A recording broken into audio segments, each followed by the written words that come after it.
트래블 데일리 뉴스 쇼.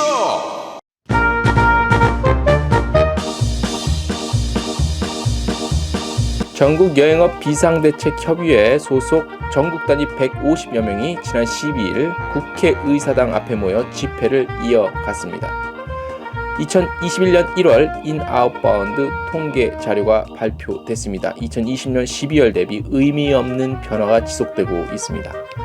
뉴질랜드 오클랜드에서 열리는 최고의 요트 대회 텍스트 뉴스에서 보실 수 있습니다. 싱가포르 항공이 아이아따 트래블 패스 앱 시범 운영합니다. 국내 여행 상품 공모전이 열립니다. 어반 플레이스에서 국민 대상 남녀노소 누구나 참여할 수 있습니다. 우수 해양 관광 상품 공모전도 열립니다. 상품단 2천만 원 사업화 자금 지원됩니다.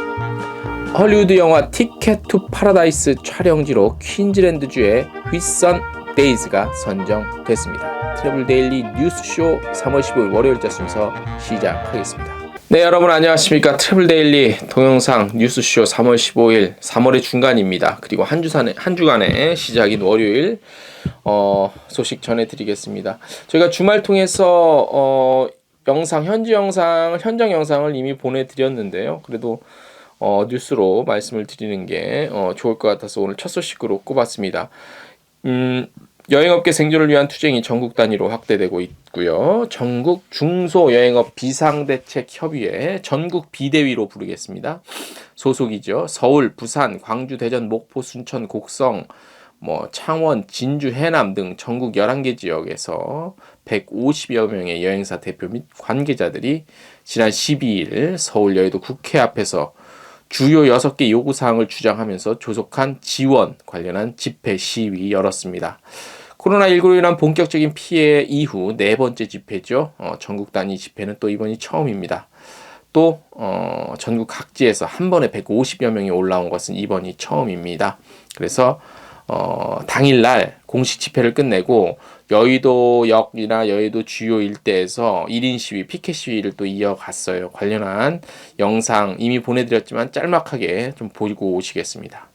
집합 금지 업종 지정하라! 지정하라! 지정하라! 중소행사 임대료 지원하라! 지원하라! 지원하라! 기업 있고 직원 있다! 사업주도 보호하라! 보호하라! 보호하라! 관광지 막으려는 일자리 마련하라! 마련하라! 마련하라! 중소행사 손실보상제 시행하라! 시행하라! 시행하라! 우리도 일하고 싶다! 일하고 싶다! 일하고 싶다!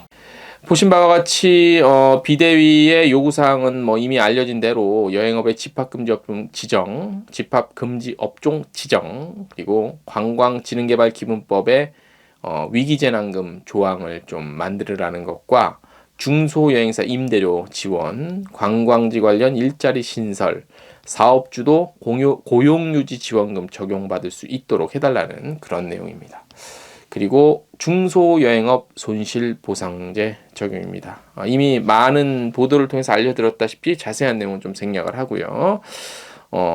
전국 비대위는 각 조직별로 또 분주한 움직임을 보이고 있습니다. 12일과 13일에는 또 집합금지 업종 추진을 위해서 소상공인 간담회를 여당 의원과 진행을 했고요. 15일 역시 여야 국회의원들과 집합금지 업종 지정을 위해서 간담회를 또 열고요. 줄줄이 이어집니다. 그리고 16일 날은 이제 구칙이 들어갑니다. 국회 예결위 소속 여당 의원으로 알고 있습니다. 만남을 통해서 집합금지 업종 지정에 힘을 더한다는 계획이고요. 이미 국회 관련 국회의원들을 많이 만났어요. 그리고 객관적인 자료 때문에 2019년, 2020년 부가가치세, 과세표준 증명서 다 일괄 제출했다는 그 국회의원에게 근거 자료가 있어야 되니까 그런 것들을 제출 통해서 업계 피해 사항을 점점 더 알려나가는데 이제 집중하는 그런 모양새입니다. 그 다음 전략도 필요해 보입니다. 여행업이 집합금지 업종 지정됐어요. 그 다음은 또 무엇을 요구할 것인지, 그것도 미리미리 좀 전략이라는 건 그렇게 짜야죠. 요거 됐으면 끝이 또 아니잖아요. 그래서 그 다음 전략도 우리 관계자들이 많이 좀 준비를 미리미리 좀 해야 되지 않을까라는 생각이 듭니다. 다음 소식.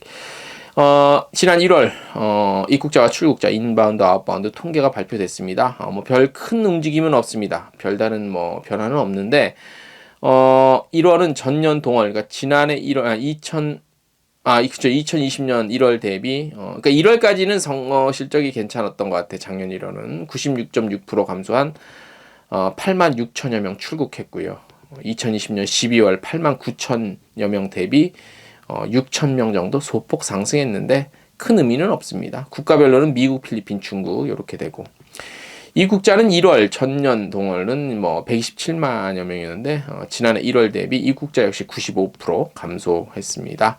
뭐 각 지역별, 도시별 뭐 이렇게 뭐 이유들이 있는데 그거는 이제 표로 보시면 될 것 같고요. 그 다음에 저희 텍스트 뉴스 보시면 거의 1년치 지난해 3월부터 올해 이번에 발표 것까지 제가 한눈에 볼 수 있게 엑셀 파일로 해서 도표로 딱 해놨거든요. 그거 참고하시면 추세가 이렇게 사실 뭐 3월부터 푹 떨어졌기 때문에 푹 떨어진 게 계속되고 있기 때문에 큰 변화는 없지만 추세를 한번 보시라고 저희가 특별히 표를 해놨으니까 한번 참고하시면 많은 도움이 될 줄 압니다. 다음 소식입니다. 싱가포르 항공이 세계 최초로 아이아따의 디지털 건강 증명을 위한 디지털 패스 모바일 앱을 시범적으로 운영합니다. 먼저 시범 운영입니다. 3월 28일까지 싱가포르에서 출발하는 런던행 항공기에 탑승한 승객을 대상으로 한답니다. 시범 운영은 이번 아이아따 트래블 패스 체제를 기반으로 운영하는 디지털 건강 증명 프로세스죠. 애플의 iOS 운영 체제를 사용하는 고객은 아이아따 트래블 패스 앱 다운로드해서 사진과 여권 정보 포함된 디지털 아이디 생성하고요. 항공편 정보도 앱에 저장할 수 있습니다. 그리고 트래블 패스 앱 이용 고객은 전용 온라인 포털 사이트에서 앱에 지정된 디지털 아이디와 항공편 정보를 이용 싱가포르 내 7개 진료소 중 한 곳에서 출발 전 코로나19 검사를 예약할 수 있습니다. 검사 결과 및 항공기 탑승 가능 여부 역시 앱을 통해 확인이 가능하고요. 아이아따의 여행정보 조회 시스템은 코로나19 검사 및 입국 요건에 대한 백엔드 정보를 제공할 예정입니다. 이번에 근데 이게 싱가포르에서 이제 시범적으로 시작되는 거라 아직 우리나라 현장에서는 현실성이 없긴 하는데 이게 일종의 제가 비슷한 말씀을 계속 드리지만 일종의 어떤 롤 모델 케이스가 될 수 있거든요. 이렇게 해서 이렇게 하면 되겠구나. 또 이렇게 했을 때 뭐가 좀 불편하게 이런 게 보완이 되겠구나. 이런 것들을 보고 차후에 우리나라도 어떻게 운영할지는 한번 참고할 수 있기 때문에 남의 나라 얘기이긴 하지만 저희가 그래서 그런 의미가 있기 때문에 소개를 해드렸습니다. 공모전 2개 정도 있습니다. 요거 소개를 좀 해드릴게요. 일단 여행 플랫폼 기업입니다. 어반플레이스라는 기업이 있는데 여기서 전 국민 대상으로 여행 상품 공모전을 개최합니다. 총 상금 300만 원이고요. 3월 10일부터 해서 4월 말일까지 2달간 진행이 됩니다. 대한민국의 숨은 여행지를 소개하고 싶은 대한민국 남녀노소 누구든지 참여할 수 있고요. 여행 기획서를 다운받아서 작성하는 방식으로 이루어지는데요. 자유 형식과 언택트 여행 기획서 2가지 중 응모할 수 있습니다. 이번 공모전은요. 전통적인 형태의 패키지 여행뿐만 아니라 코로나19 시대에도 보고 즐길 수 있는 창의성, 차별성, 그 다음에 상품화 가능성 및 어반플레이스의 서비스 활용도를 고려한 평가 기준을 적용한답니다. 공모전 3월 10일 시작해서 4월 말일까지 접수 마감 후에 서류 및 상품화 심사 거쳐 6월 21일 최종 입상자 발표합니다. 수상자는 개별 통지하고 홈페이지 공지 통해서 발표되고요. 자세한 내용은 지금 자막에 나가는 어반플레이스 홈페이지를 통해 참고하시면 되고요. 요거는 이제 전 국민 대상이고 또 지금 말씀드릴 거는 이제 우리 업계분들 대상인데 한국해양재단에서는 해양 레저 관광 상품을 선진국형 고부가가치 산업으로 육성하기 위한 제5회 우수 해양관광 상품 공모전 및 유튜브를 통한 온라인 설명회를 개최하는데요. 주최 주관은 이제 해양수산부랑 한국해양재단이 하고요. 공모 기간은 이미 이제 15일부터 시작됩니다. 3월 15일 시작해서 4월 13일까지 기간이고요. 참가 자격은 해양관광상품 개발 및 운영할 수 있는 개인사업자 또는 법인사업자. 신청 방법은 해양관광 플랫폼 홈페이지, 지금 자막 나가고 있는 곳에 통해서 온라인 접수하시면 되고, 8개 내외 상품을 선정하고 상품당 2천만 원 사업화 자금 지원하고 추후에 운영 성과 평가를 통해서 최우수 상품 선정해서 추가 지원합니다. 온라인 설명회도 열리는데요. 3월 15일 이 방송 나가는 날짜 3월 15일 월요일 10시 유튜브 한국해양재단 채널 통해서 온라인 설명회 중계됩니다. 유튜브에서 요 채널명 치시면 되겠죠. 그래서 뭐 사업 소개, 접수 방법 뭐 이런 것들 발표된다고 하니까, 설명한다고 하니까 우리 또 해양관광상품 그 개발하고 만드시는 여행사분들은 많이 신청하셔서 당첨되셔서 혜택 누리시기 바랍니다. 자, 제가 코로나19 팬데믹 이후에 제가 칼럼을 쓰잖아요. 저희 홈페이지에. 이름하여 이정민 칼럼. 좀 낯뜨겁지만, 그래도 이름 하나는 또 거창하게 지어야 그런 거는. 근데 안 썼는데 제가 코로나19 팬데믹 근 1년 동안 칼럼을 많이 안 썼어요. 정말 몇 달에 한 번씩 썼어요. 왜냐? 안 그래도 뭐, 저기 한데, 뭐 쓴, 의미가 별로 없는 것 같더라고. 그래서 안 썼는데, 요즘엔 그래서 조금씩 이제 백신 나온 다음부터 조금씩 쓰는데 오래간만에 또 하나 써봤습니다. 칼럼. 좀 들어주시면 감사하겠습니다. 한 발짝씩 늦는 정부 정책입니다. 코로나19 팬데믹이 1년을 지나고 있습니다. 지난 1년을 돌이켜보면 정부는 우리 여행업계를 위해 해준 일이 하나도 없다고 할 수 있습니다.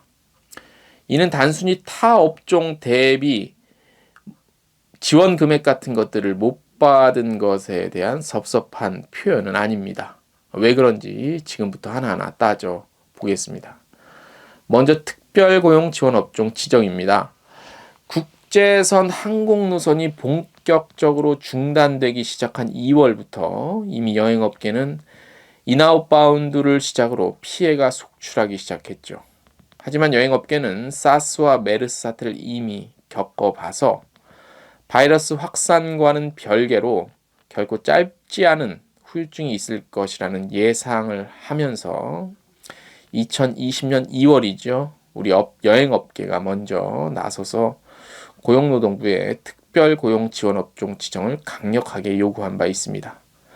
당시 한국여행업협회를 비롯해서 주요 인아웃바운드 여행사 대표 그리고 한국호텔업협회 관계자 등 나서서 유례없는 상황이 계속되고 있으니 유례없는 특별고용지원업종 지정을 강력하게 주문한 바 있습니다.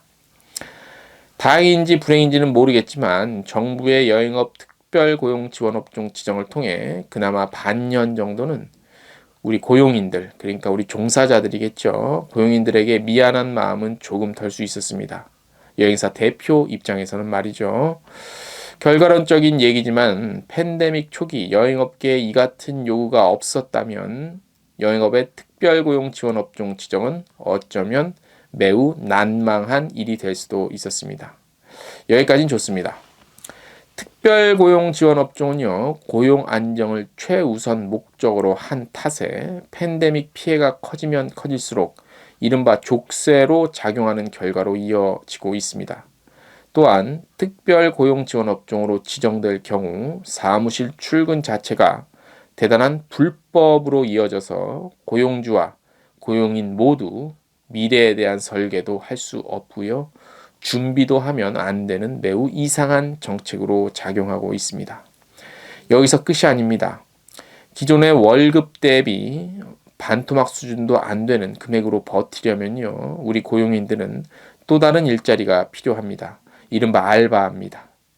눈치껏 아무도 모르게 일용직 알바라도 하고 모자라는 생활자금을 벌면 되겠지만 이마저도 적발되면 그동안 받아온 지원금을 모두 뱉어내야 하는 상황으로 속이 매우 편치 않은 상태에서 알바도 할 수밖에 없었습니다.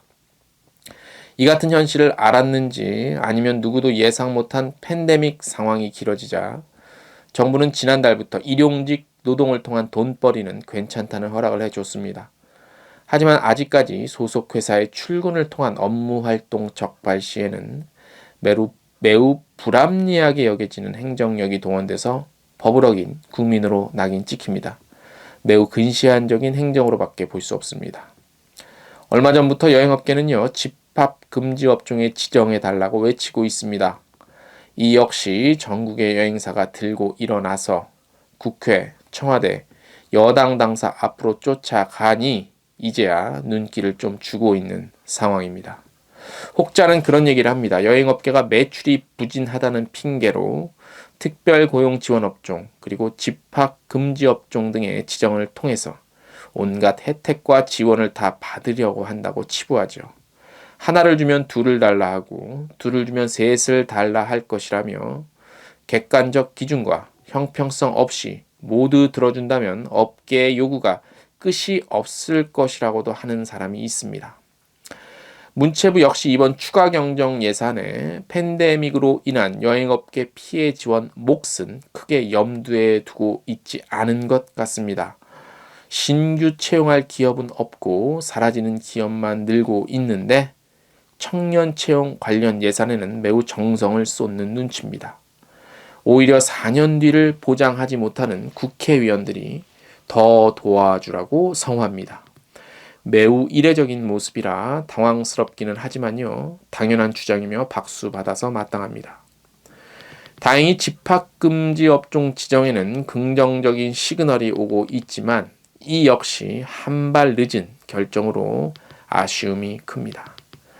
여행업의 중심에 있는 여행사 역시 한 목소리를 내야 합니다. 특별고용지원 업종과 집합금지 업종은 지원을 받을 수 있는 당사자가 다릅니다. 고용을 많이 유지해야 하는 비교적 큰 규모의 여행사에게는요, 특별고용지원 업종 지정이 중요하죠. 그들에게 집합금지 업종 지정은 업체당 몇백만 원 수준의 지원금만 혜택 받을 수 있어 사실 실효성은 없다고 할 수 있습니다.